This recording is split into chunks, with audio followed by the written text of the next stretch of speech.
Okay guys, so good morning. So welcome back. So today we will be unboxing this inline adapter for our telephone. Kasi 2 meters lang yung kasi I think 1.5 or 2 meters lang yung connection ng wire. So we purchased this one para makonect natin yung pakita ko sa inyo ngayon. Teka lang. Unbox muna natin ito. Yan. So the reason why we are taking videos guys kasi para ma-document natin if in case hindi mag-work, we can ask for a refund. Hanapin ko lang yung wire ng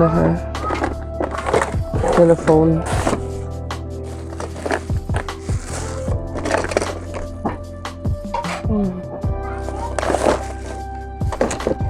Ito, nakita ko na. So ito siya guys. Yan. So ito yung nag-upgrade kasi tayo ng internet connection. So they changed the telephone line. So ito, nakita ko sa inyo.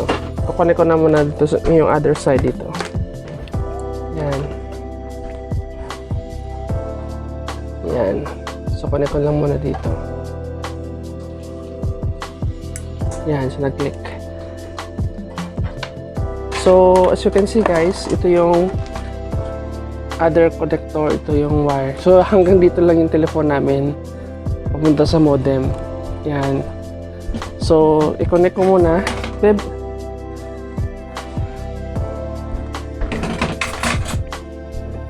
So, i-focus mo doon. So, ayun yung telephone line natin. Siguro dito muna natin lagay. Kunin ko lang muna. Yan, dyan ko ilagay. Tapos, connect ko dito guys. To test lang muna. Kasi dyan ko siya padadaan na yan. So, mahaba na siya guys. Yan. So, 84 pesos only. Instead of buying a new line. So, try natin. May magana. Yan, may dial tone. Try ko i-call ang number ni wife.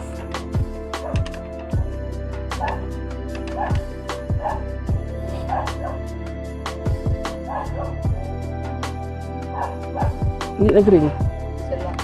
Ha? Ayun nag-ring na. Nag-ring. Ito guys, makita ko sa inyo. Yan. Yung line namin. Okay, so nag-ring na guys. Yan. Okay, so it's working once again. Yan So na-connect na sa modem natin yung white na yan So papunta sa inline splitter natin. Yan. Papunta dito sa phone. Yan. So mahaba na siya guys. Parang 4 meters na yung haba. So instead of buying 100 plus na wire, inline lang yung kailangan natin. Yun. So, pag nag-upgrade kayo ng modem, mag-provide sila ng other telephone line. So, better bumili na lang kayo ng inline para makasave kayo.